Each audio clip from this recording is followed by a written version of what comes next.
दुनिया में कुछ पल ऐसे होते हैं जब समय रुक सा जाता है। कुछ खबरें ऐसी होती हैं जो ना केवल हमें सदमे में डाल देती हैं, बल्कि हमें ये भी याद दिलाती हैं कि जीवन कितना अनिश्चित और नाजुक है।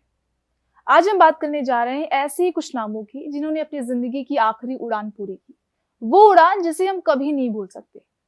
आज हम आपको बताएंगे 10 ऐसी प्रमुख हस्तियों के बारे में जिनकी जिंदगी अचानक एक हवाई हादसे में समाप्त हो गई। इन लोगों ने न केवल अपनी राजनीति, विज्ञान या कला की दुनिया में नाम कमाया, बल्कि लोगों के दिलों में एक गहरा निशान छोड़ा। इस लिस्ट में है महाराष्ट्र के उप मुख्यमंत्री अजित पवार, नेताजी सुभाष चंद्र बोस और कई अन्य दिग्गज। आइए जानते हैं इनकी कहानी और उनके पीछे की दर्दनाक सच्चाई। नमस्कार दोस्तों, मेरा नाम है सुप्रिया सिंह और आप देख रहे हैं न्यूज ट्रैक। तो सबसे पहले बात करते हैं महाराष्ट्र के उप मुख्यमंत्री और एनसीपी के वरिष्ठ नेता अजित पवार की। 66 साल के अजित पवार, जिन्हें जनता प्यार से दादा कहती थी, बुधवार सुबह बारामती से एक विमान हादसे में अपनी जान गंवा बैठे। वो जिला परिषद चुनावों के लिए सिलसिले में मुंबई से बारामती जा रहे थे। उनके चार्टर्ड विमान लेयरजेट 45 ने लैंडिंग के दौरान रनवे से लगभग 100 फीट पहले ही धरती को छू लिया और जोरदार धमाके के साथ आग की लपटों में घिर गया। प्रत्यक्षदर्शियों के मुताबिक विमान तेजी से नीचे गिरा और तुरंत जल गया। इस हादसे में पवार सहित 5 लोग मारे गए। अब जांच एजेंसियां मौसम, तकनीकी खराबी या पायलट की गलती की जांच कर रही हैं। अजित पवार महाराष्ट्र की राजनीति के एक बड़े चेहरा थे। उनकी विद्रोही छवि, विकास कार्य और जनता से जुड़ाव ने उन्हें दादा का खिताब दिलाया। उनकी मौत ने न केवल महाराष्ट्र ही नहीं बल्कि पूरे देश को शोक में डाल दिया है। अब बात करते हैं गुजरात की पूर्व मुख्यमंत्री विजय रूपाणी की। 12 जून 2025 को अहमदाबाद में एयर इंडिया की एक अंतर्राष्ट्रीय उड़ान से लंदन जा रहे थे। वो अपनी बेटी से मिलने जा रहे थे, लेकिन टेक ऑफ के तुरंत बाद विमान दुर्घटनाग्रस्त हो गया। इस दर्दनाक हादसे में विमान में सवार 242 यात्रियों में से 241 की मौत हो गई। यह हादसा हमें याद दिलाता है कि कभी कभी जीवन में सबसे मजबूत लोग भी अचानक हमसे दूर हो जाते हैं। वही आंध्र प्रदेश के तत्कालीन मुख्यमंत्री वाईएस राजशेखर रेड्डी, जिन्हें हम वाईएसआर के नाम से भी जानते हैं, 2 सितंबर 2009 को नल्लामाला पहाड़ियों में हेलीकॉप्टर हादसे में अपनी जान गंवा बैठे। यह हेलीकॉप्टर घने जंगलों में लापता हो गया और 24 घंटे बाद भारतीय वायुसेना ने मलबा और शव खोजे। उनके निधन ने राज्य की राजनीति को हिलाकर रख दिया और लोगों के दिलों में खालीपन छोड़ दिया। इसके बाद दिग्गज कांग्रेस नेता और ग्वालियर के पूर्व महाराजा माधवराज सिंधिया की मौत 30 सितंबर 2001 को उत्तर प्रदेश के मैनपुरी जिले के पास एक विमान दुर्घटना में हुई। वो दिल्ली से कानपुर रैली के लिए जा रहे थे जब खराब मौसम के कारण विमान क्रैश हो गया। इस हादसे में सभी 8 यात्रियों की मृत्यु हो गई।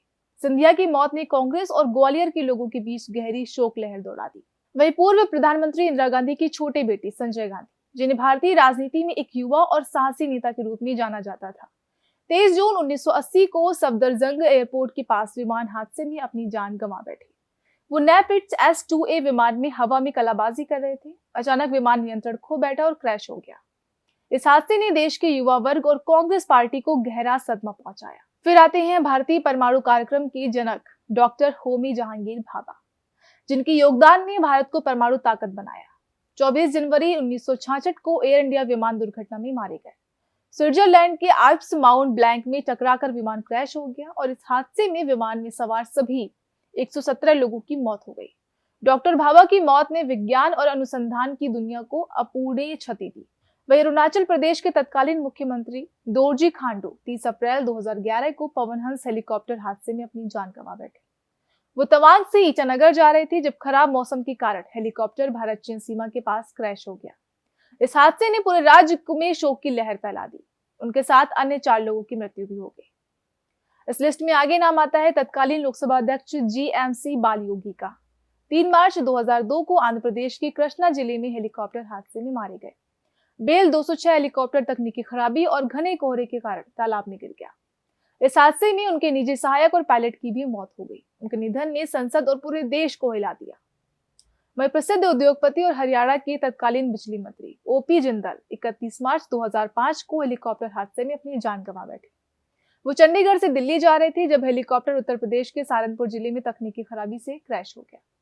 उनके साथ हरियाणा के कृषि मंत्री और पायलट भी मौजूद थे। और अंत में बात करते हैं नेताजी सुभाष चंद्र बोस की। आधिकारिक रूप से उनकी मृत्यु 18 अगस्त 1945 को ताइवान में विमान दुर्घटना में मानी जाती है। जापानी रिकॉर्ड्स के मुताबिक विमान उड़ान भरने के तुरंत बाद इंजन में खराबी आ गई और विमान आग की लपटों में घिर गया। नेताजी की मौत आज भी इतिहास में एक रहस्य बनी हुई है। उनके निधन ने स्वतंत्रता संग्राम के युवाओं और पूरे देश को गहरा सदमा दिया था। ये सभी घटनाएं हमें याद दिलाती हैं कि जीवन अनिश्चित है। चाहे कोई भी नेता हो, उद्योगपति हो या वैज्ञानिक हो, कोई भी इंसान आसमान में अपनी आखिरी उड़ान से बच नहीं सकता। आज हम सिर्फ उनका शोक नहीं मना रहे, बल्कि उनकी यादों को सम्मान दे रहे हैं। ये नाम हमें प्रेरित करते हैं, उनकी जिंदगी, उनका संघर्ष और उनका योगदान हमेशा हमारे दिलों में रहेगा।